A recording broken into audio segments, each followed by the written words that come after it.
want no drama, I don't want no hate. I'm just trying to make sure all my people straight.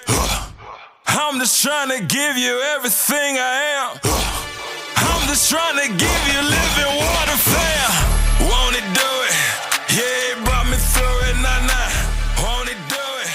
Yeah, it brought me through it, nah. All right, and welcome to the Where Were We Again podcast. This is episode 14. Welcome, Michael of Convictions. It is so good to bring you on here. I am so excited. I've been wanting to have this conversation for a very long time. I got introduced to Convictions a while ago. I would say, actually, my first time getting introduced to Convictions was at Kingdom Come Festival. All right. Yeah, right. Nice. So I'm sitting there in the front row, I'm like, out in the front of the stage, because I usually do photography at Kingdom Come. So I'm sitting there kind of like, all right, never heard of Conviction. I've heard of Convictions, but I never really heard their music, and I'm not, there's a lot of great bands here. Let's see what happens. And I about got knocked backwards just by how much energy you guys threw at me. And so no matter what's going on, if I get a chance to see you guys, I always stop and do that. Other than the fact that you guys are one of my favorite bands. One of my favorite, I've got a couple really good bands I love to shoot, but you're one of my favorite bands to shoot when it comes to photography. So energetic and just fantastic. Yeah. So welcome. Thanks for joining me. Yeah, thanks for having me, man. Absolutely. So let's get started. So since you've never been on a podcast, I want to kind of start from the beginning a little bit. So let's talk about Michael. Michael, you're in this great band called Convictions, but how did we get to be in Convictions? Is music kind of something you've always done? Is it something you've always loved? Or did this kind of like, I just kind of did stuff and then, I'm going to join this band? Or like, how did you get started in music? Oh yeah, that's a long one. So I've been doing this for like over 20 years now. I started my first band in high school. I was like 15. Played my first show with my brothers. We all just kind of, and some of my friends from school. And we played a lot of local gigs, leading up into, my 20s. It was around 2009, when I had found my faith and had parted ways with my like hometown hero band. And, it was actually Zach who reached out to me about Convictions. And since 2012, I've been in the band and we've been putting out records and traveling all around the world and just keeping the train moving. Fantastic. Has heavy music kind of always been the thing for you? Has that always been what you've been drawn to and end up playing in? Or have you kind of done a couple of other things outside of heavy music? I'd say so, yeah. Like around those formative years, like in junior high, I was listening to a lot of like Slipknot and like heavier bands. I felt like a little bit of an outcast in those early years. And I felt like metal especially was just such a powerful sound. And just, it's just so uplifting in ways that I gravitated towards it. And alternative music has always been in my life. My dad like brought me up listening to, I remember like being in kindergarten, my dad would drop me off for school and we'd be jamming like The Offspring and all kinds of cool like heavy rock bands. So alternative culture has always been like a part of my life. And when I like figured out I could scream, it was just like metal for the Right? future forward. Yeah. I wish I could scream. I've not been able to figure that one out yet. I try, and have you ever heard the sound of a dying frog? I can imagine what it sounds like. Yeah, I think you get the idea. So I'm not there yet, but it doesn't mean I don't attempt it once in a while. Anyways, so yeah, I mean that's fantastic, right? So your faith kind of came into play there, right? So now you're playing in a band that faith is a big part of what you guys do, right? It is very obvious, right? I would say, Yeah. Within the branding of the clothing to the music, like it's a very obvious piece, but how do you guys balance that, right? Because sometimes I feel like that's a struggle in the Christian music world, right? The Christian music is such an interesting thing right now because there's all of these different conversations and debates going on out there right now, talking about like well, are they a Christian band or are they just some Christians that play music and all of that? And that's not just talking about any specific artist, but that's the big discussion right now when it comes to music is everybody's having those debates and discussions like, what does that mean? And do you have the band say, we are a Christian band, we're out there and doing this, and we're a band of people that play Christian music and things. And so faith is a big part of convictions as a whole, right? But how do you guys sit with that, right? Like, what does that look like to you guys when you think about that debate and how you frame faith within convictions?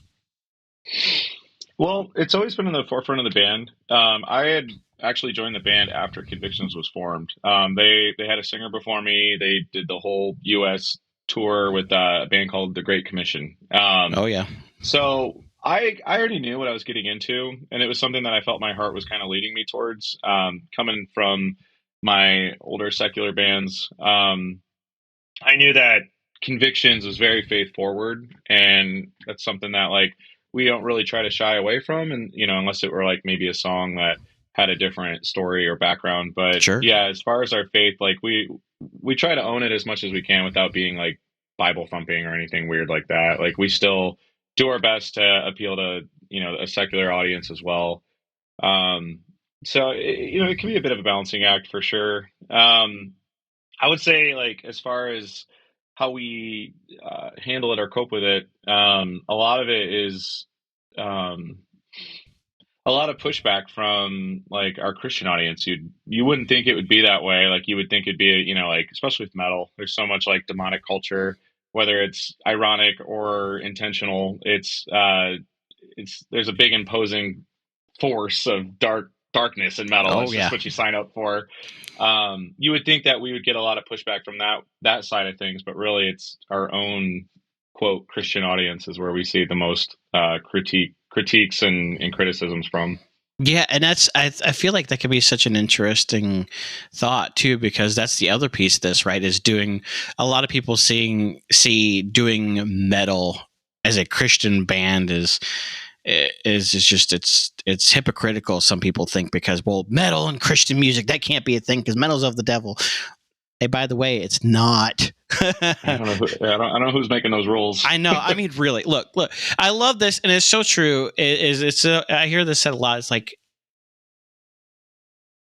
Satan doesn't create anything new. The devil doesn't create new things. He just perverts good things, right? So that just means that metal music is great, and then the bad stuff out there is really just a perversion of what's good, right? So why can't we have good metal music as Christians? What's wrong with that, right? Yeah, and I resonate a lot with that because with kind of going back to what I was saying, like my early years, like I wasn't a Christian and I was listening to all kinds of music, and I still do. But the main appeal to metal for me was the empowerment and just the uplifting. I carry a lot of like internal aggression and feelings, and for me like it's such a release. Some people have kickboxing or they're in karate or whatever, and that's their release. Well, like this music is my release, and it can be a really positive thing. And a big bonus for what we're doing is we could talk about challenging subjects, but we can also try to introduce a positive outlook or positive message, and that to me was always appealing. And so I'm staying true to myself, but I'm also trying to contribute something positive with what we're doing, even if it might sound angry or negative. It's not intended to do that. No, absolutely. But even still, I think you can. And I think this is a kind of interesting because I think some of your songs really do touch us. You can still have a song that's angry and negative, but in the reality is it's dealing with those angry and negative feelings that we have. And I think that's something that metal does so well. Is it's like. For me, it feels like if you really look at it, it's helping us process those feelings that a lot of people push down and suppress and don't process through. Whereas when you like a lot of metal people generally are processing those feelings and getting those feelings out through the music and whether they're writing it, listening to it or whatever, it's like you're processing all of those things and actually working through it. And it actually can be a very healthy thing. So there's definitely some great things that can come of that. So I'm a huge heavy music fan. I always have been. Mm-hmm. So it's great to see some good music on that. And I'll say this, by the way, it's great to see a band that's like Convictions that's actually really good at what they do. It's fantastic because that's always, and I love that because you guys break that. Like that's another thing that Christian music tends to have is a negative stigma on it, that it's not good. Yeah. It's that's just not true. There's a lot of fantastic bands out there. But man, so let's talk about some Convictions music, right? So right now we're recording this episode back on August the 11th, but you guys just released a brand new album, right? We did. It is just mind blowing. It blows me away. It's so good. I've been listening to that a lot lately, and it is so good. Can you tell me like what the main theme of the album is and kind of what the story behind how you got there? Yeah, that's a tricky thing. I'm trying to find the best summary of like situations like this for the album. I think I put it pretty well to one of my students the other night because he was asking about the new record. A little background there. I do vocal lessons. So you were asking about screaming. I could definitely teach you how to scream. All No, right. Shameless plug. All right. Shameless plug. All right. I'm interested. But no, I was telling a friend who was asking about the record. A lot of what we put together, it does have there is some conceptual themes. Like a lot of it is picking up where our previous record, I Won't Survive, left off.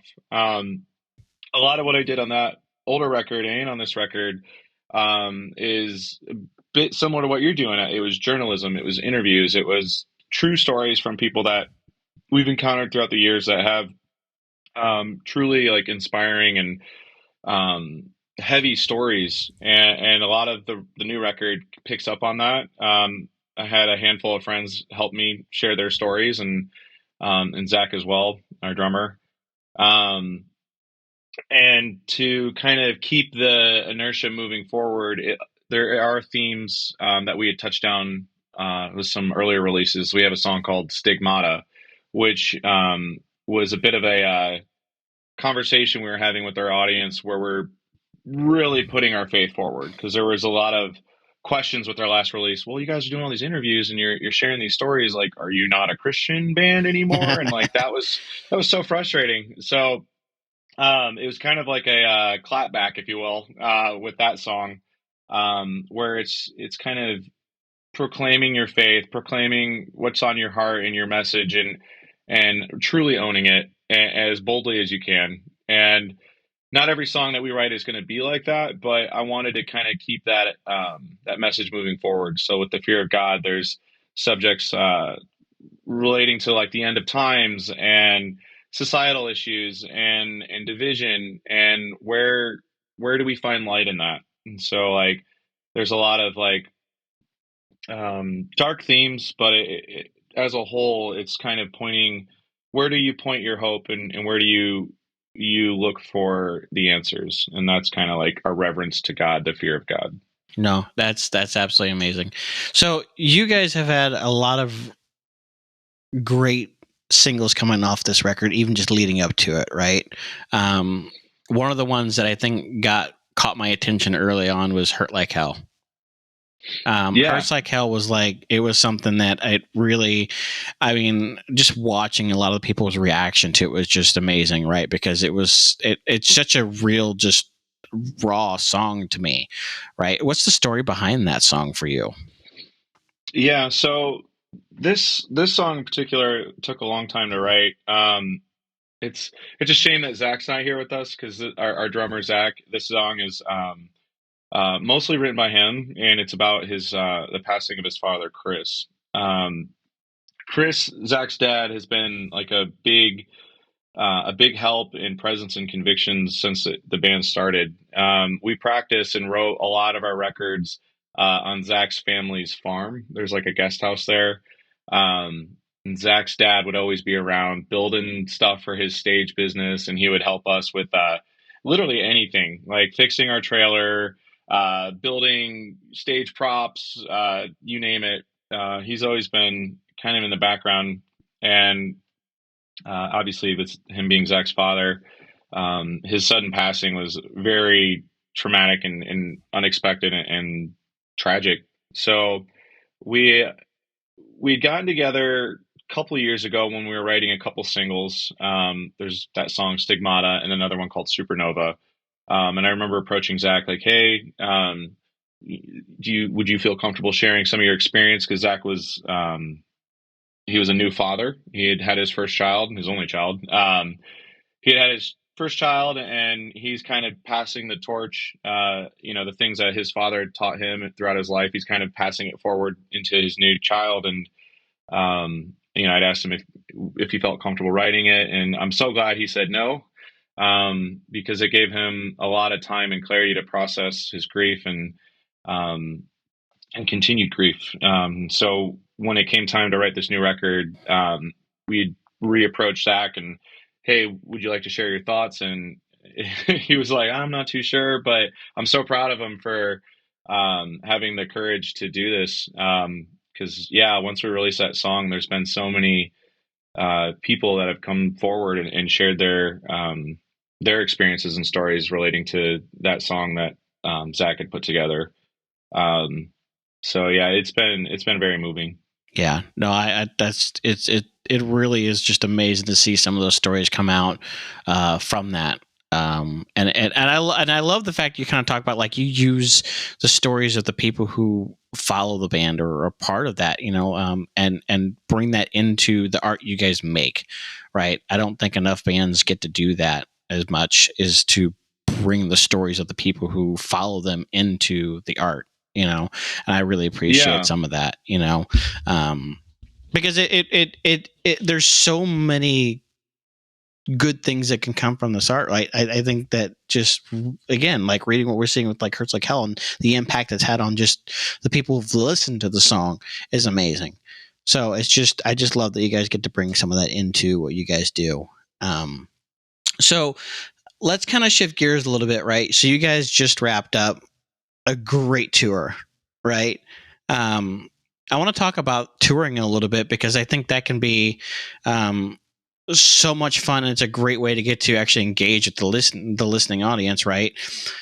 So, I mean, I love going to shows, so it's always, I always love shows. But what was like?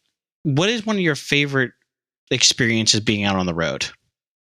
Oh man, that's a tough question. I know, it's a tough question. Yeah, there's so many different kind of experiences you can have too. 90% of what we do is in a van and trailer. We're just traveling around the country. But even like more recently this year, we got invited to headline a festival in Mexico, and I had never been there, and it was a little rough getting in. But when we got settled in and we performed, we did 2 nights.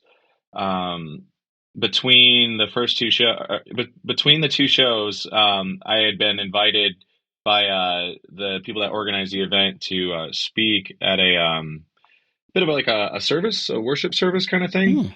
And they brought out like a translator, and it was people from all different walks of life. It wasn't just metalheads at this event. And they let me speak. They gave me a platform to share my testimony and get involved with their ministry. And it was such a coming to God, like, fulfilling moment. Like, wow, like I write these songs in my bedroom, hunched over a computer, alone, and then you put it out there, and then it can take you like all anywhere, really. It's incredible. And it's so meaningful.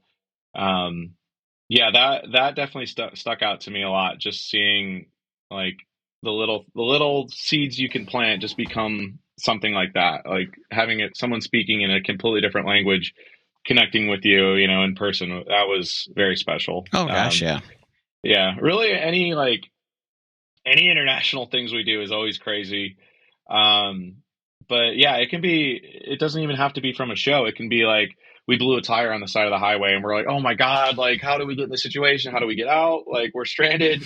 And then just lo and behold, the skies part, and some guy like in some rickety truck just drives by and, hey, you guys need a spare tire? Just so happens I have on my back seat. Let me help you out. It's like, what? Right. Like, what is, like, yeah, it's just like crazy. Those are some of the best stories. Yeah.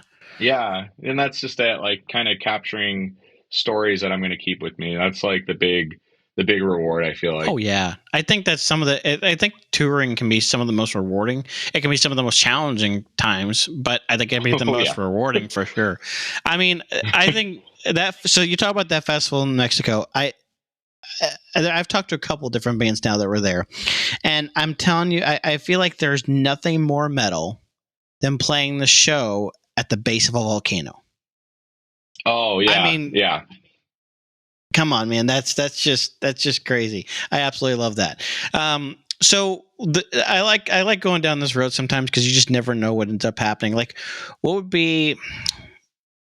Let's look at it from this perspective. What's probably one of the craziest, I would say, funniest experiences you've probably had out on the road? Oh my gosh. Funniest? Yes, let's go. Let's go funniest. I think that's always a fun. You never. Okay. I've heard so many varying different stories on this. It's just always fun to see where this goes. Okay. There, I'm sure there's funnier things that have happened, but this is just like the first thing that came to my mind.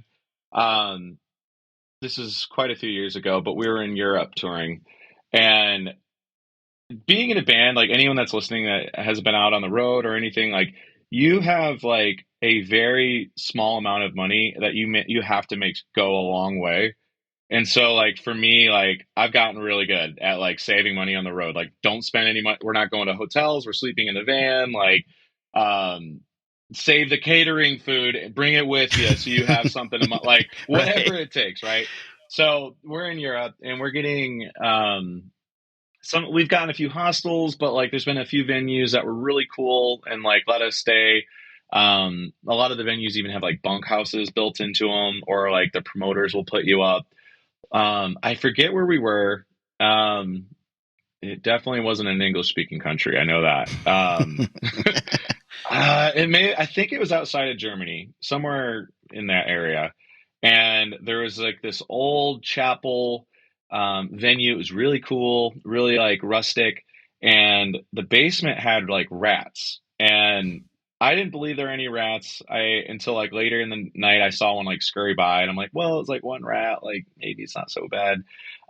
They're like, yeah, you guys can sleep in this basement. There's refrigerator, stove, all the accommodations. I'm like, sweet, we're doing it. Like, we're saving money. And there's a little bit of pushback. Hey, well, there's like kind of rats in the area. We don't know what to think. I'm like, it's fine. Like, relax, like we'll tough it out. Well, lo and behold, I'm the big skeptic. I'm the one that's like, don't worry about it. We're in the basement. And like, I'm having a conversation with my buddies. I look out of the corner of my eye, and there's like this giant, I wouldn't even call it a rat. It was like a capybara or something. It was like the size of like, I don't know, like 4 footballs like piled up together. It was just massive. And it like had eyes that like looked me in the face. Like we made eye contact with each other. It was like a human. It was so big. It was like so scary. And yeah, we were out of there. But we had this goofy like little joke about this rat that would like Zach and I still joke about it. Like, there's this rat that like follows you at night, and it'll sleep with you, and he has a British accent for some reason. There's just endless inside jokes that are so hard to like share, but it was definitely like if you were there, like if you were there, that's always the my favorite line. Well, if you were there, you'd know. But I love it. That's great, right? I find that's absolutely hilarious, right? Because it's it's those things that just stick with you, right? Like for example, did you guys name it? No, but we have this accent. I'll do it for you. Like if somebody's sleeping and like they're restless, you like sneak up on them and you're like, "Hello, mate. Heard you were trying to sleep," and like we'll just immediately start crying. Like it's dumb. I know it's not funny. Like, no, it's hilarious. It's absolutely yeah. No, that's hilarious. Oh my gosh, that's great. So like, okay, so there's always these stories, right? Like because like yeah, that's a big deal when you're on the road. Like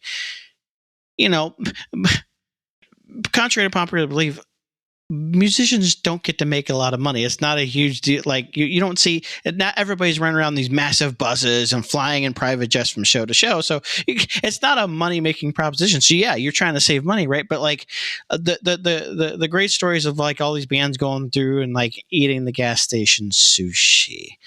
Don't do stuff like that, right? But like, what is like that? Like, if you're out on the road, like, what is that thing? Like, what is the one thing that you absolutely gonna like? I have to stop and get this because I'm in this area. Oh, Bucky's, 100%. Yep. Yeah, Okay. Bucky's all day, easy. Yep. Easy. Right. Yep. That's a common answer, right? So for me, I hear Bucky's and I hear Sheets. Those are always the top two like response backs, right?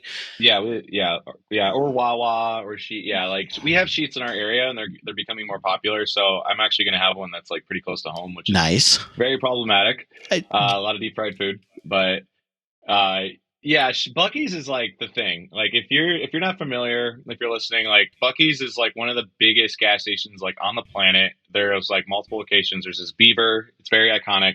And their brisket and pulled pork is just like unreal. Yeah, you got to get it. Okay, so I have yet to have been to a Bucky's yet. I have not made that happen, but I'm going to because I'm in the St. Louis area, right? So they just built one in Springfield, Missouri. Like it just opened up within the last year. Yep. So next time I'm going through there, I have to make a detour, at least make sure I make it, right? Because that's probably by far the closest. But yes, just because it's just so legendary, right? And I've heard that story, right? The barbecue at a gas station is legendary. Truth. I mean, it really is. It's a big deal. Yeah, you're gonna walk out of there with like negative $300 easily. It's awesome though. I'm telling you. Okay, so let's keep going down this theme a little bit, right? So we're talking about touring, we're talking about food and all these different things. And you guys have had a lot of amazing tours over what? I mean, you said like since 2012 you've been with Convictions, right? So what is one of the favorite bands you've toured with, right? You're going to have a lot of favorite bands and we'll get to that later, but like which the most favorite artist you've actually gone out on a tour with, or even I'll even give you a one-off show. I'll even allow one-offs here. Okay. Yeah, there's a lot of answers to this because like I would easily say ABR because I sang for ABR for a little bit, and that was like just bonding with my like heroes. But for real, with Convictions, Hawthorne Heights was really cool. Hawthorne Heights was the second show I had ever been to as a kid. Wow. And so, if you're growing up in that era, you would have seen them all over like TRL and MTV, and they're just you couldn't get away from them. They're massive, and it was so cool for me being able to just like hang out with their singer between shows, having coffees, and just like going to Denny's, middle of the night, whatever. And just like kind of breaking that fourth wall and being like, so like, what was it like being on TRL? Or like, what was the biggest show you've ever played? Or, like all those just like questions that you're probably never going to find the answers to unless you talk to them face to face. It was a lot of that. And that's like one big thing for me. Like if I'm hanging around like people that I idolize or, really respect, I'm going to fanboy. I don't care. Like I need to ask questions and I need to let them know how I feel. Like I love your band. You had a poster. I had a poster of you on my wall, for example, like Holy Name, Sleeping Giant. I'll be straight with you. Like, yeah, I am a big fan, and I need to ask you some dying questions. I love it. I absolutely love that because I it's always fun because when I get like photography passes at festivals and stuff, I get to be in some of those environments, and it's always fun to watch an artist walk up to another person. Like, oh my gosh, I am so excited. I love watching you. Can you tell me? It's just fun to watch those moments, right? Just to see one artist do that to another. It's so much fun. So no, I absolutely love that. That is fantastic, right? Because I mean, the reality is like I think we all get to be fanboys of somebody, right? Yeah, and like there's gonna be like times that you'll look back at yourself as a kid, and you may have bonded or like loved on some artist or song, and like if you have the opportunity, like you're gonna be the younger version of you is going to be kicking the adult version of you. So I am like always like, don't let that little boy down. Like he got you here. Yeah. Now, see, my problem is I love doing that. Right. I'm always like, oh, I can't believe I get to go see. So by lock up, I'm one of those that I start to freeze up. Like, right. What do I ask? what do I say? Like, I don't know. I'm here now. What? Yeah. But because like I've told this story in the podcast before, right? But I ended up getting a call back in 2013, I believe. I was like Memorial Day weekend. I got woke up one morning and a friend of mine who was like ran an internet radio station around here was like, "Hey, what are you doing today?" Nothing. He's like, "Want to go hang out with Korn today?" Oh, nice. I'm like, "Sure." Now, I really didn't know much about Korn or anything. Yeah, I'm like, well, I didn't know much about the band, but I knew they're big. I wasn't oblivious to the fact to know they were a big band and all that. So I'm like, okay, sure. Oh yeah. Not sure enough. 2 hours later, I'm sitting on the tour bus between Fieldy and Head doing an interview. Now, first and foremost, whenever you get out to do an interview in person with a band, don't ever let somebody sit you between the subjects you're interviewing. Because what happens is, especially because it was a recorded interview, a video recorded interview, you've got me sitting there between these two guys. And now I really didn't know much about Korn, but I knew they're, whatever. So I'm sitting here between these very tough, just big, they're bigger, much bigger. Kind of scary. Yeah. And I'm like, and I asked a question, I think we were asked, I think one of the more popular clips that goes out is, Brian Headwelch talking about the Christian bubble. And I'm sitting there and you watch this clip and I've got Fieldia here and Head here. And I'm just sitting there between the two of them going, just back and forth. It's like a deer in headlights. Like, I don't know. What do I do with my hands? I don't know what to do with my hand. Yeah. Like, what do I do with my hand? But, it's like, it's just like, and you get in that moment, it's like, I don't know what to do. So I love the fact you get like, you've gotten experience that, and like, you're just like, yeah, let me ask the questions.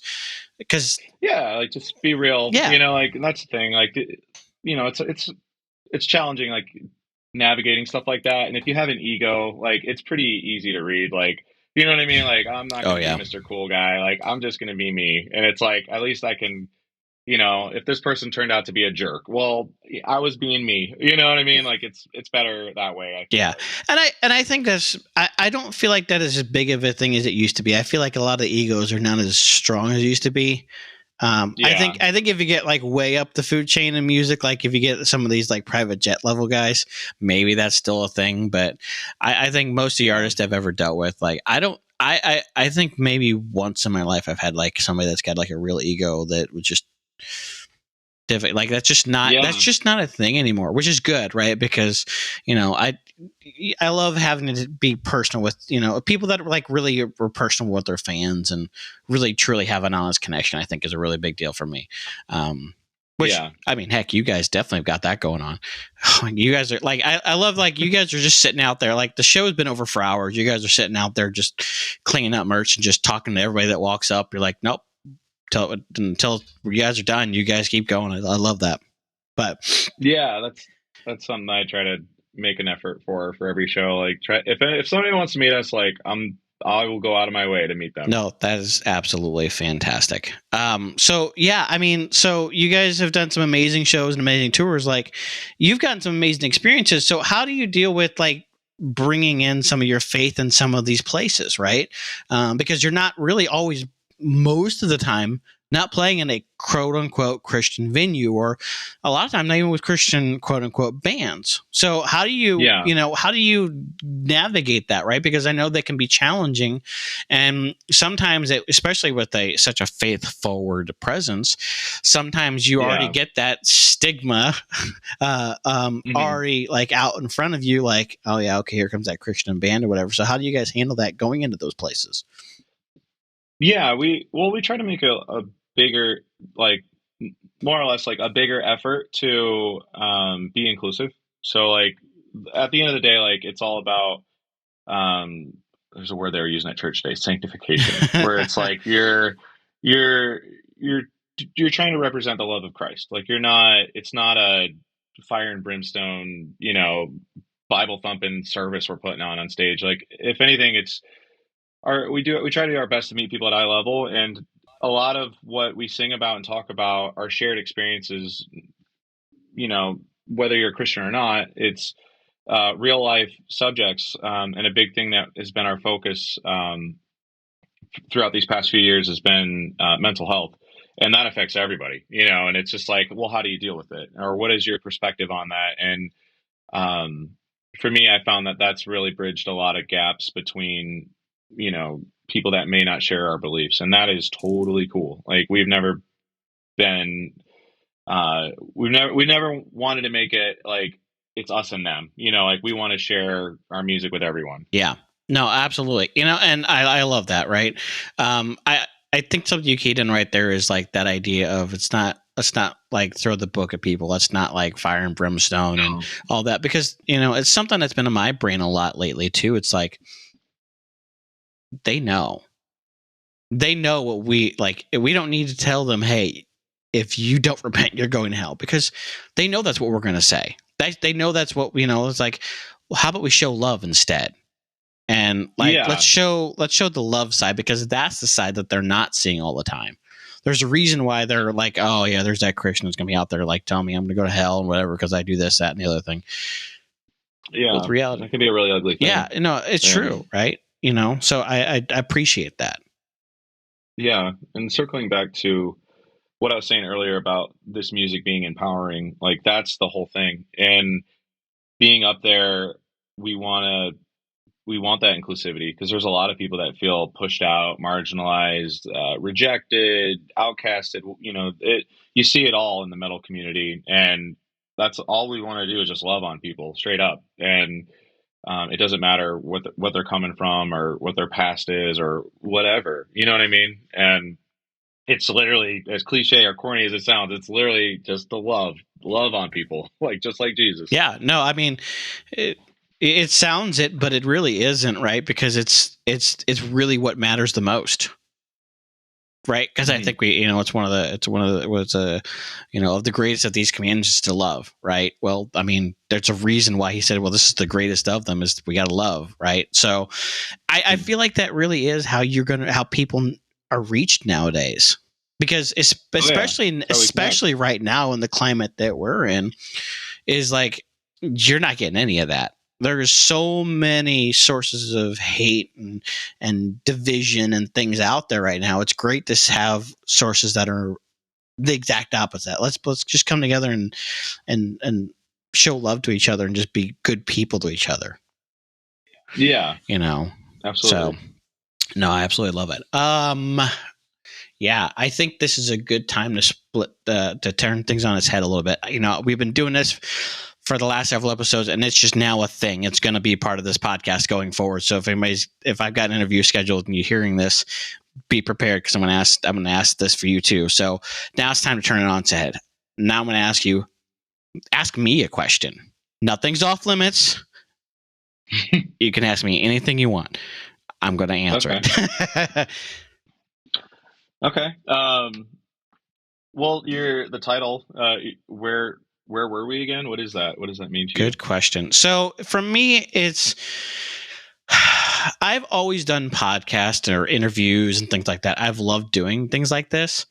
And it got to the point where I hadn't done them in a while, and I wanted to kind of start getting back into it. And I'm like, well, whoa, how do I do this? Right. So I came to the idea, because I started doing some interviews, like over like live interviews. I was doing like Facebook Lives, stuff like that, which were fun. But a lot of times I started with trying to lean in on hoping that someone was going to watch and then throw some questions out there and things like that. I'm like, and I've never been one. I'm not one of those people that like to like sit down and think about all the questions I'm going to ask and write it all out and plan it all out and all of those things. I just like having a conversation, and sometimes you get into a conversation, and as you're going through that conversation, you're like, hold on a second, where did we start with this? And there's that phrase, well, wait a second, where were we again? Oh, okay. Right. Okay. Right. So it's kind of a fun play on words, but it's kind of the reality of it is like, I like just going through and having a conversation, because sometimes you can have it's much more interesting and fun to listen to when you just have a conversation and push record. I'm never one to just sit there and like, go down the list of questions. Okay, this question, because then it becomes formulaic, and it's the same thing every time. Like Yeah. it's interesting because a lot of the times the same themes tend to come up in these conversations, but it's always different because it's everybody's different views and takes on those things. So it's just a fun thing. It's just letting the conversation roll and see where it goes. So yeah, that's kind of where it came from. But the reality is part of the other part, half of that is I do this because it's also part of like what I do is, I guess ministry is the best term I can come up with, because it's like, I've always been naturally more of a behind the scenes type person. Now, this may not seem like a behind the scenes type thing because here I am recording a conversation and putting it out there for the whole world to hear. But the reality is I'm not on a stage out there doing this, right? I'm sitting in a room, just the two of us having this conversation. So it doesn't feel like I'm out front. But the reality is I've always been like that kind of behind the scenes, like helping work with people and helping. I always decide to call it best. It's like servant leadership, right? Like, how do I serve others who are in leadership best, right? So so I always want to help others. And I feel like this was one of the avenues I could help artists, right? Because interviews, I always feel like things like this are always like a two-way street, right? It's like, hey, I get a cool band to come on. I'll talk to them. And then I get to go put it out there and say, hey, I talked to this band, and I get some new followers. Great. But that works the other way around too, right? Now I get to talk about Conviction's new album and then like get more people to go listen to this amazing album and hopefully generate life change off of that. And so I always want to say, like, this is my opportunity to help other bands, big, small, or otherwise, like get an opportunity to be brought to attention to other people, and get introduced to audiences they may not have gotten introduced to. And so it's something I really am passionate about. It's like trying to put good music with good messages in front of people who may not have ever heard it before. You know, and so that's kind of like, that's the two halves of it. It's fun because it's like, hey, where were we again? Oh yeah, that's right. And then also like, it's important to me, because music has always been a huge part of my life, as whether just something that I've listened to it, played it, helped with it, but it's always been a huge part of what I do, listening to it or whatever. And so I want to help those that are creating that art. So that's really cool. Yeah. Kind of give us like a platform or a canvas to work from. Yeah. That's really cool. Yeah. So that's kind of where I've come from. But speaking of that art a little bit, right? Like if you were to put on the top album you've ever listened to, what are you putting on? I know I just turned on a dime, but that's how this conversation tends to go. Yeah, I can tell you. Luckily for me, I have my Spotify. Ooh, perfect. So I already know the artist. It's Tycho. Okay. All right. But I want to make sure I get the title of the record right. Let me see here. So Tycho, it means a lot. That artist means so much to me because it's just like it's more or less atmospheric music. So when you put it on, it's like you're in a movie. Interesting. And for me, I kind of need that because like with metal, it's more or less like an experience where you're, oh, there's a breakdown. Oh, here's the heavy part, and there's all this energy and it's a great release, but it's more or less sometimes an experience. And with atmospheric music like this, like there's another one called One Heart. They have a really popular song on TikTok where it's just sounds. It's just ambience. It's just interesting. Like you can kind of like have like that. I don't know. It's therapeutic in a way. And it for me, like I would say, like when you say atmospheric and things, it's almost like something where like it almost, instead of like being driven and like energized and pushed, like atmospheric says you're being carried and lofted through and just rested and relaxed, and it's almost like a palate cleanser, right? Yeah, the record's called Awake, by the way. Cool. But yeah, it's kind of like there's so many records I love, but yeah, if I were like stuck on like a deserted island or something, I'd be pretty okay with that record. Yeah, just because it means so much to me, the way it makes me feel, and it keeps me grounded. Guilty pleasure? What is a guilty pleasure? Mm-hmm. Oh man, I wouldn't call it a guilty pleasure because I've been like really trying to own the music I listen to, but lately this is kind of funny. I've been listening to a lot of Alanis Morissette. Okay. Okay. Jagged Little Pill. I've been listening to that record a lot. We were playing. I was listening to a lot of that on at the airport. Yeah, a lot of that like '90s grunge. I listened to Fuel recently. That was cool. Um, but yeah, like front to back record. I've been listening to a lot of that record, Alanis Morissette. There's another band I really like called Royal Otis. That's like really poppy and upbeat. I wouldn't, but I don't know if I'd really call it a guilty pleasure.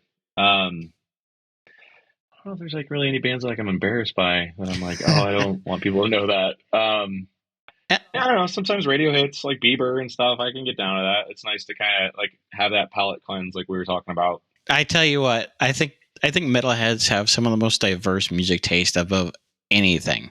I found Oh that to yeah, be true of pretty much any artist that any metal artist I've had a conversation with, and it is just always fascinating to see where that conversation goes.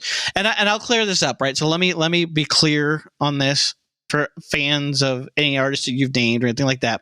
When I say guilty pleasure, I'm not talking about something to be embarrassed of. That is generally what that term is associated with. I'm just saying that something that some people might be embarrassed of because that's the idea of it. But no, I don't. I am a firm believer like you that you should never be embarrassed of what you listen to, because just because you find it entertaining and somebody else thinks it's kind of like, oh, that's embarrassing. Well, no, music is music. Music is oh good, yeah, right? So that's why be embarrassed of something that's good.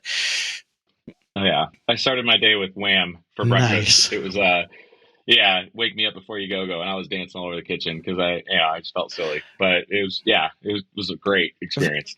Like my brain was a little slow because I've been awake since almost 6 o'clock this morning, and hearing you say "wham," like I know exactly the word you're saying, but like I woke up and I had some wham for breakfast. I was like, I'm thinking like you're having this. It's like I'm just hearing cereal. Like that sounds like a cereal brand in my brain. Like, yeah, that sounds great. Wham! Wham! Wake you up with a fresh bowl of wham. Oh my goodness. No, but yes, absolutely right. It's absolutely true, and that would be consider. A lot of people consider wham a guilty pleasure. But you know what? It's good music is good music. And I brought it up before. Mine is always Shania Twain. Anyways, Nice. right, Let's go, girls. right. Oh boy, here we go. Let's. Anyways, moving on.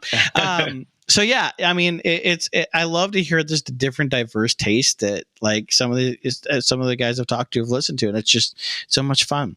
Let's go down that road further. How about, are you a reader? Not so much, man. Not Fair so much, and enough. that's something I'm not too proud of. Yeah, I don't really sit down and read too much. I feel like I'm constantly just moving, Sure. like go go go go.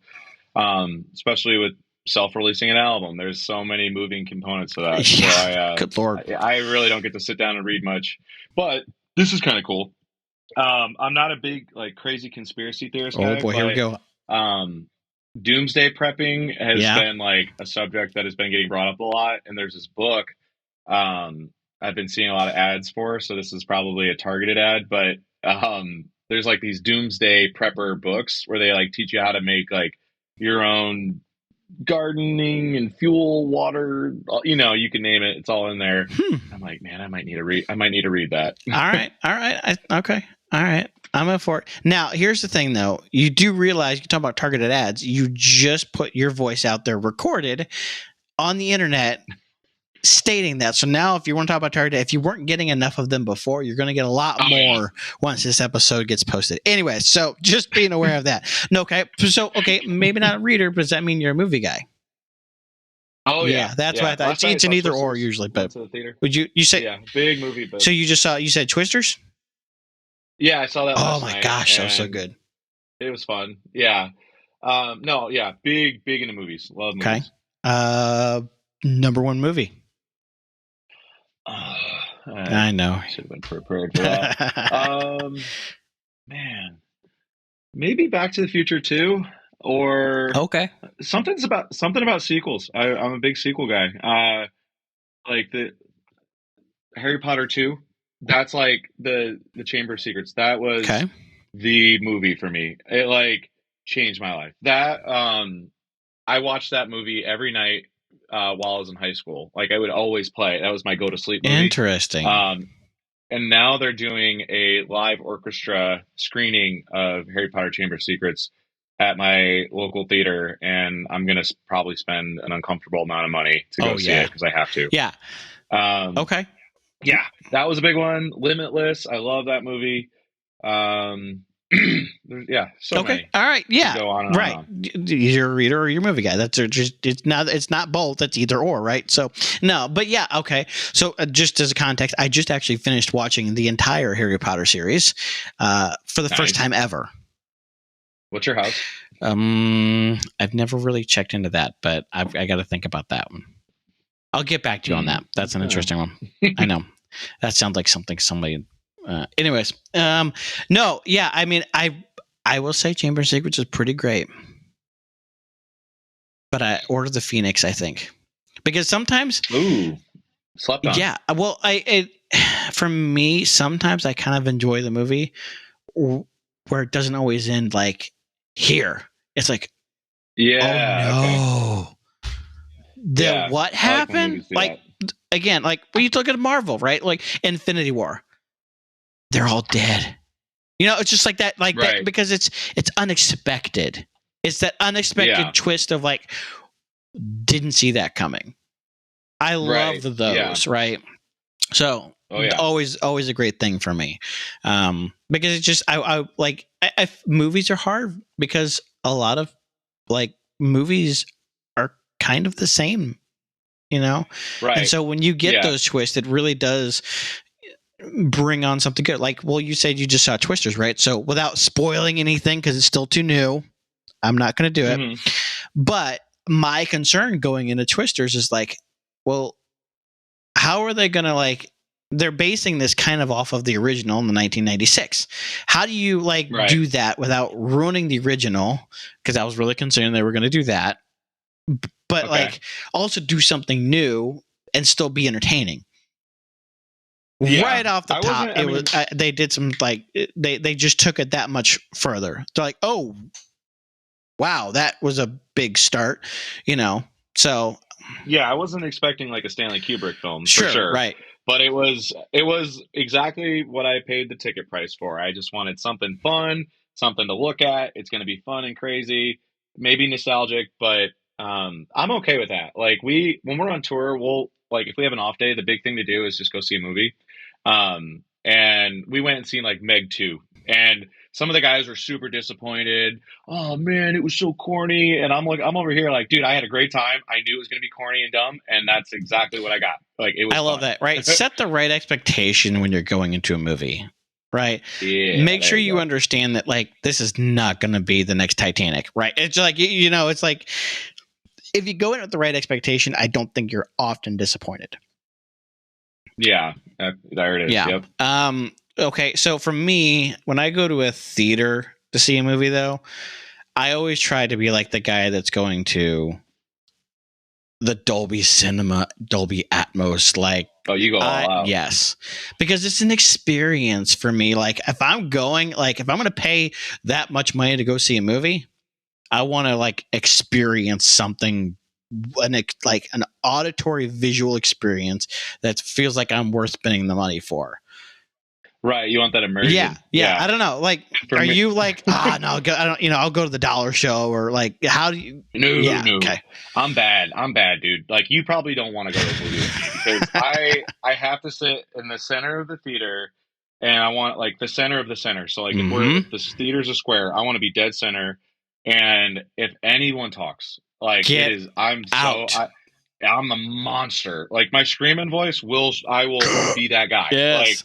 yeah, get off your phone, don't talk. Like this is so bad. Or if there's like something on the screen or anything, like I want to forget that I even exist. Like I just want to be in the movie. You Oh know what I yeah. mean? Like I need that detachment from reality just for an hour and a half. Like I paid money for Yes. that. Absolutely. So Yes. if, Yes. Yes. Yes. okay, good. Yeah, if you go to a movie and want to have a conversation and play on your phone, we will not get I along. have this. So I had. It was something, and if you're listening to this and you're a part of this, please don't hate me. But you know, I had some friends like, let's go see a drive-in movie. Or let's go see a movie together. I'm like, no. If you want to go see the movie at the same time I do, that's absolutely great. I am not going to a movie for a social event. This is me going to a movie to No. enjoy the film. Yeah. Before and after, Yeah, for sure. But sure, no, absolutely. But that's like, for me, like, that's almost doesn't like. We can talk about this for at dinner tomorrow night. I'm here to see the movie, right? So no, totally Exactly. for it. Like, look, we can go see a movie together, but again, same thing. Like, I'm going to see the movie. I am careful even walking out of the movie. I'm not talking about that movie. Because who says that the next group walking by me is going to see that movie and I just ruined it for them? I've had that happen so many times. Good Lord. Please don't do that. I'll even avoid trailers. I don't even, like, okay. Because like trailers nowadays show the entire movie. It's true. I can't. Yeah. You just tell me, hey, Spider-Man 3 is coming out. I'm like, sweet, I'll be there. Well, you know what I mean? But I'm not like, okay, I need to know every little bit and, like, show me how it's going to end. None of that. Like, yeah, no, I'm not that much of a purist. I want to be I'm not that much of a purist. As much as it depends on the movie. Yeah, but yeah. I at least like I have a hard time because for me sometimes trailers help me set the expectation. Yeah, like I did that with Star Wars, and I did that with Halloween when they were bringing those back because I love horror film. But there was barely any information at all about it. They were very, like, when The Force Awakens came out, they were very like, secretive. Hush hush, you just get this trailer, that's all you get. So like I was a part of a lot of like Star Wars groups where we were like discussing characters in the background, weapons, like I went full nerd mode on that. And I love this. Still do. I love Star Wars. No, yeah. Now I'm going to detour even further on that because now and this is how the podcast got its name. But anyways, so when you say like you went full Star Wars nerd and all that, like how far do you go when you say that? Like are you going comic book? You want to go EU? Okay. Yeah, no, you're talking to the right guy.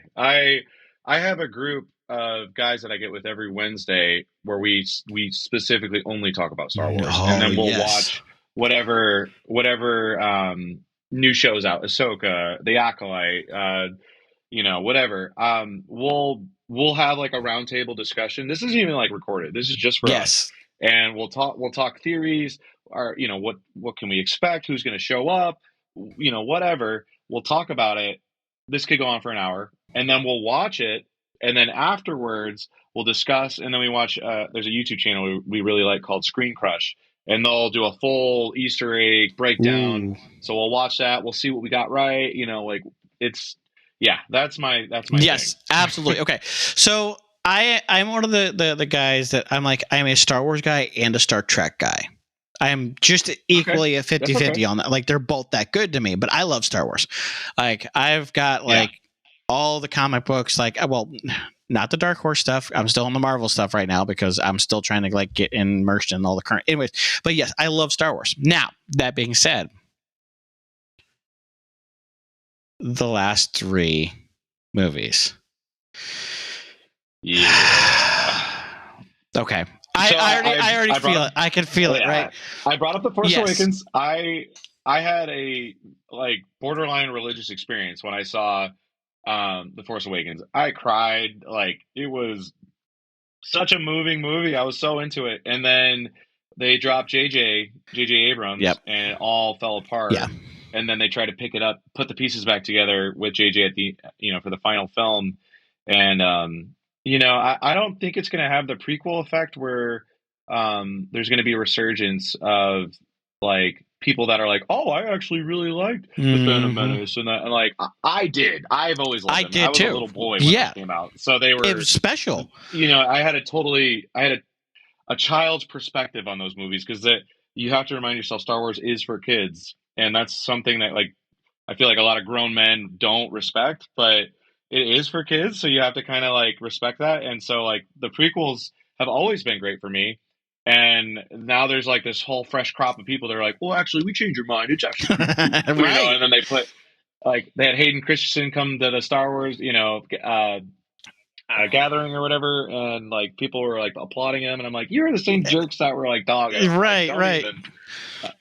I don't think the new Star Wars trilogy, I don't know if it's going to have that I agree. Resurgence. I don't know. I think there's going to be cool things that might come from it. Like I hope I would be okay if they expanded more on like the Knights of Ren. Yes. Oh, Or gosh, yeah. even Ray, like just flesh it out a little bit more. There's characters that I felt like they should have had more ambiguous topics and characters that we could build off of, Mm-hmm. like Boba Fett. Like they just showed him as a background guy. He barely spoke. He's this mysterious guy, and then we could build off of him. And I feel like they didn't really plant a lot of seeds like that. I could be wrong, Yeah. but Well, I feel like that. I love the Star Wars because of those gaps, right? Because just that, like take Boba Fett, right? You've got a gap from child Boba Fett to shows up on a Star Destroyer being told, go get Solo, go do whatever, right? Well, what about how did he get from child Boba Fett dealing with the trauma of his father being beheaded by a Jedi, to Assassin Boba Fett? Like, how do you, let's tell that story. And that's what I love about Star Wars. They do like to do that, right? That's what Andor is. That's what the Rogue One was. I mean, come on. Tell me that was not like one of the best Star Wars movies. That was like top two. Easily. Absolutely. Right. And again, that hits me and my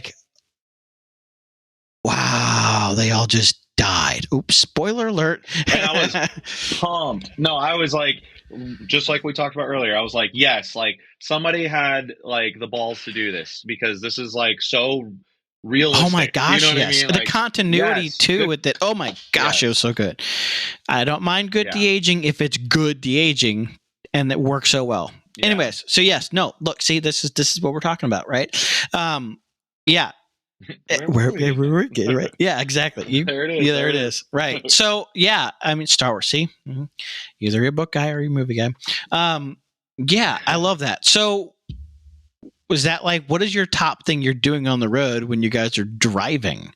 Right. Well, first and foremost, do you guys have a designated driver? Or you guys rotate out? We have to rotate. We always have a co-pilot law, so it's like, no matter who's driving, you must have somebody in the passenger seat to have a second pair of eyes on the road. Nice. Especially with our rig, we got a massive trailer and a XL transit bus, basically. So very dangerous if you're not careful. Yeah. Usually it's Zach and I. I feel like we're the responsible ones. But yeah, it usually rotates. Yeah, we try to stay safe. Usually it's Zach or myself. All right. I appreciate the safety, but then, okay, so when you're not driving, how do you keep yourself entertained? Sleeping? Man, I try to sleep as much as I can. Being a vocalist, you got to get on that vocal rest. Yeah. If I can't sleep, recently I've been playing a lot of Nintendo Switch. I've been playing Animal Crossing and Pikmin. Nice. Or TikTok. TikTok make time go by real quick. I've had a hard time. I have not given into the TikTok yet, but it'll consume your whole I know, life. But I feel like it's coming close. I think my days of TikTok are about. I think it's coming. Yeah. No. Okay. So yeah, Switch. Speaking of things I want to get back to, I do want to get back to playing Switch. I'm a huge Zelda guy. I love those games. So good. We got Zelda guys. So we got Zelda guys. Yeah. For me, I think if I were out on the road, I've never actually been on a tour. I do want to do a tour at some point in my life. Someday I'm going to find a way. I'm going to go out on a 1 week run or a 2 week run with somebody just to experience that. Right. And I have no idea what that's going to look like. I don't know if that means I'm going to help them do merch, do set up and tear down, or some of my production experience. I do production stuff a lot. I'm a tech director at my church, so I get to do, I know production. So maybe that's a good excuse for me to go out on the road, but I want to go out on the road sometime. But I always think well, if I was on the road, I would do. Yeah, so it's those are the things I'm always thinking about. So for me, it's probably one, I'm a podcaster. I love listening to podcasts, but it's weird. I listen to we'll do podcasts sometimes. Yeah, you need to keep the expectations just like movies, very low or non-existent, because every friend and family member that I'll meet after a tour back home. Oh, you went to Paris? You saw the Eiffel Tower? You went to Stonehenge? Okay, I did get to do this, but it is so, those are bad examples, but it's so funny. Whenever we're on the road, we'll hear people, oh wow, you went to California, you go to the beach and you go to Venice and do the boardwalk and all that. And I'm like, no, like I went to a sweaty bar and I played a show and then I got in the van and went to another sweaty bar. And like, it's not like a Oh yeah, vacation. no, So for like, sure. No, that's the big misconception. It's not glamorous by expect the any standard. longest grueling 2 weeks of your life ever, but then also the most rewarding 2 weeks of your life ever. That's my expectation. Like you're gonna literally ride on an uncomfortable bench seat for 8 hours, haul a bunch of stuff out of a trailer, throw it up in a venue, uh, run your butt off for like 4 hours, put it back in the trailer, and then get back out on the road and do it again. Yes, totally get it. It's Yes, work. Real yes. work. But on that hand, I love those type of situations. That's kind of something I love to do. But I'm a married man. I can't be away too long. So yeah, I don't think I get away with more than a week or two. But yeah. So yeah, I think from a week is plenty. Yeah. A week is just right, I would say. Yeah. Yeah. Yeah. I think if like you get a good rhythm going, like for me, I feel like a good rhythm would be like 1 week on and maybe like 2.5, 3 weeks off. I feel like that would be great, but that's not how it works. Not at all. Usually it's will be like, even if it's like a month, like it is grueling, it's hot, maybe in the middle of the summer. Yeah. You know, you've had a few breakdowns or whatever. It's just the most difficult tour ever. And then you come home and you're like, God, it feels so good to be home. I'm so my own bed, a cooked meal, whatever. 3 days go by. I want to go back on the road. All right, I'm ready to go back. Yep. Ready to go back. Yep. Yep. Takes like 3 days. Oh, gosh. To a T. Yeah. No, I absolutely love it.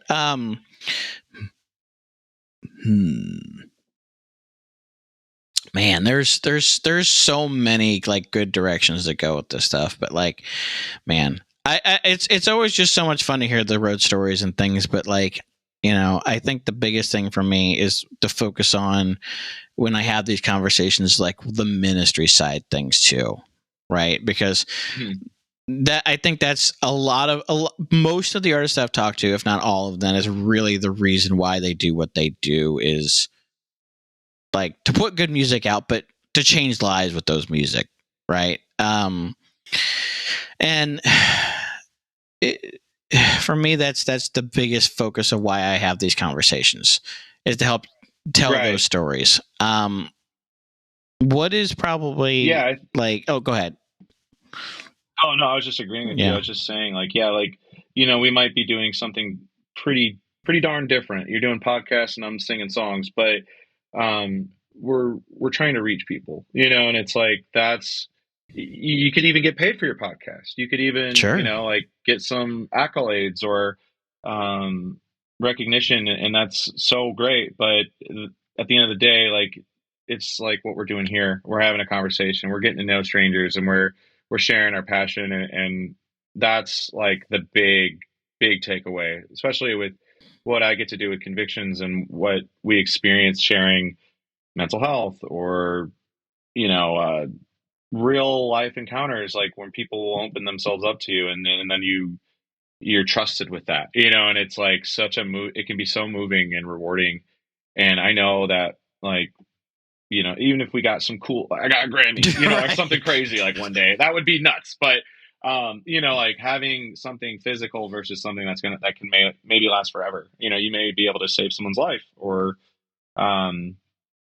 something so powerful, like an exchange like this, I think was way, way more valuable and meaningful and gives you the motivation to get up for 6 a.m. Right. and meet me for a podcast. No, for sure. No. By the way, no, we did not actually wake up at 6 a.m. to do this. I've just had a long day. No, anyways, but but in that same line though, like as you've gotten to do this, what is probably and I just love these, but like what is probably one of the most impactful stories that you've heard because of your ministry that's had a big impact on you? This is a really touchy one because I don't want to. Sure, no, for sure.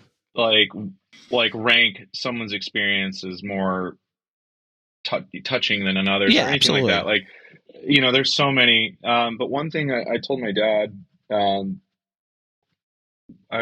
we had a fan come to one of our shows, and he had told me that this was his first like time like going out to a show in like I think a year.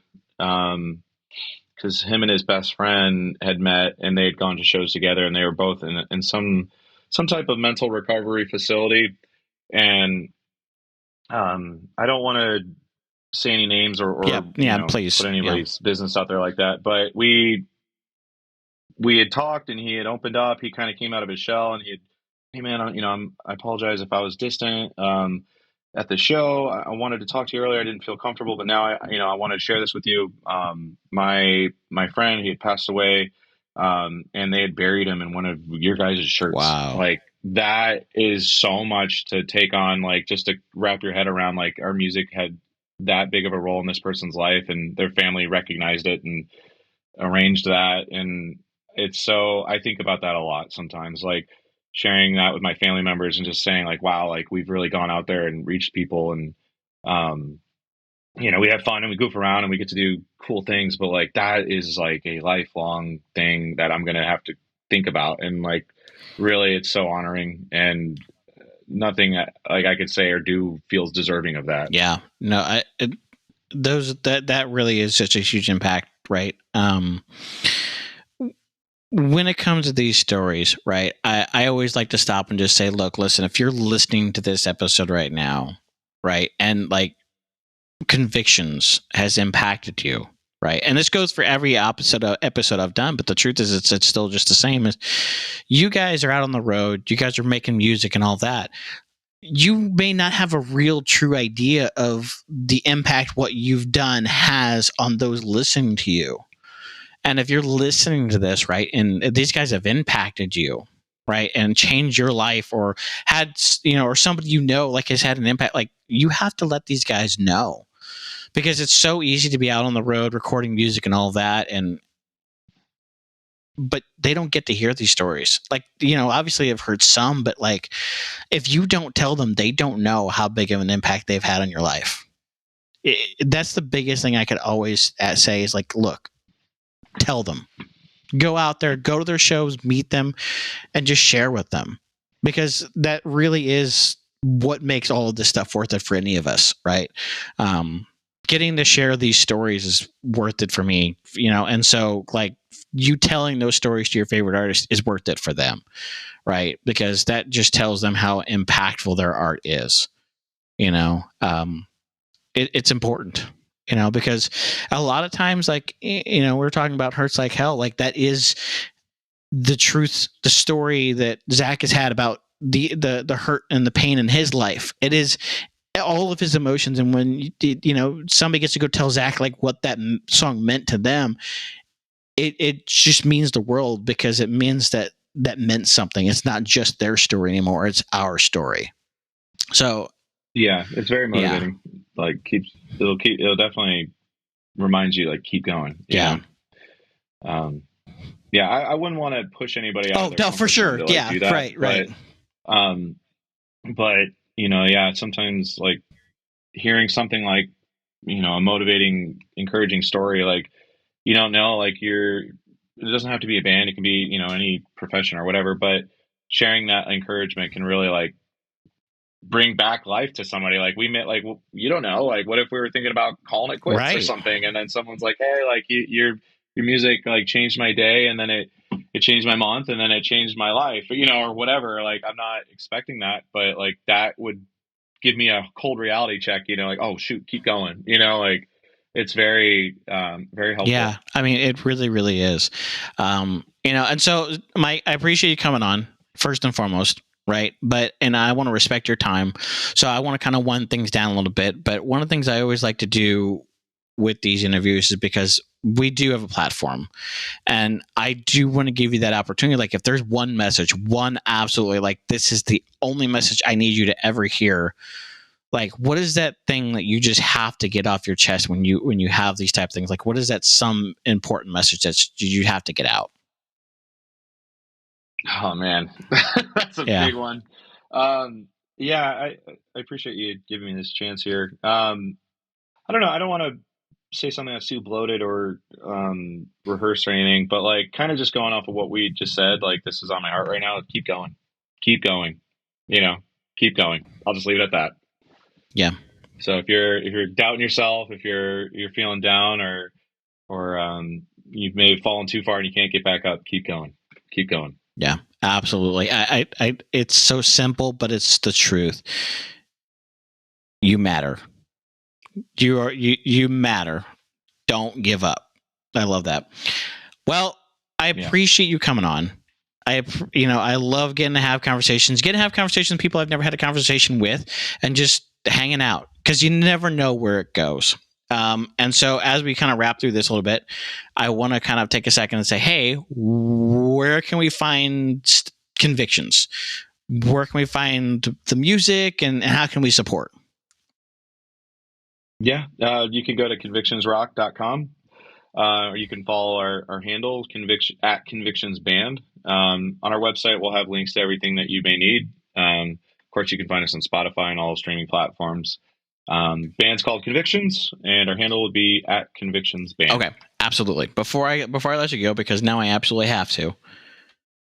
I have to commend you guys on your merch. You guys have some of the most amazing merch. Okay, so I know Zach is a big force behind some of the designs and things, but like, I know you've had some hands in some of this too. Like the t-shirts that just so good. Like the iconic "I am unworthy" upside down cross. Yes, I love that. But I saw something this year. I was at Kingdom Come, and I'm looking at your merch stuff, and I've got absolute regret. Just absolute regret that I did not grab this. And I really regret this. And if I ever get the chance to get this, I'm going to get it. There is a Conviction shirt that was identical to a Costco shirt. Oh, yeah, I got one. Yeah, we got those. Yes. Yeah, you can still get that. I'm going to have to make that happen offline because but yes, like stuff like that is so creative and so good. Like your guys' stuff just make me want to buy all of it. And so like there's usually like with a lot of bands, and no offense bands, but you guys there's usually like every band, there's like one or two shirts out of like 5 shirts they have that I'm like, yes, that's it. Every one of your shirts, I'm like, oh my gosh, I can't do this. I don't have this kind of money. What am I supposed to do here?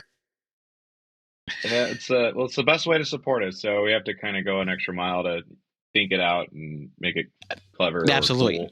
And I love Costco. Kirkland Crew. Oh my gosh, way, yes. Baby. So just to reiterate that and highlight this, and we talked about this over and over again on these episodes. I'm telling you right now, if you love Convictions, the best thing you can do is go to their website, go to their merch store, and buy merch. Go to a show.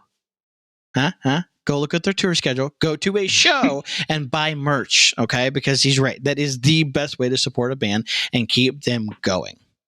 Go do it. Just saying. Anyways, I had to get it off my chest because I would be kicking myself for not making a comment about your merch before I let you go. Anyways, so I appreciate that. Michael, is there anything personal that you'd like to promote? Well, we talked about it earlier. If you are interested in screaming, I can teach you. DM me. All right. Just do it. Just do it. Okay. Well, that being said, thank you for coming on. I appreciate all of your time. I appreciate this conversation. Hopefully I'll be able to have you back because this has been fun, and there's always some amazing conversation to be had in the future. So thank you. With that being said, you're starting to hear that great music coming up. Yes, by the way, that is new intro and outro music. Thank you, DeMac. This song is called Won't He Do It? So thank you for listening. Thank you, Michael, for coming on, and see you guys in the next one. Won't he do it? Yeah, he brought me through it all. Hail to the glory. Hail to the glory. Won't he do it? Yeah, he brought me through it. Won't he do it? Yeah, he brought me through it. Won't he do it? Yeah, he brought me through it all. Hail to the glory. Hail to the glory.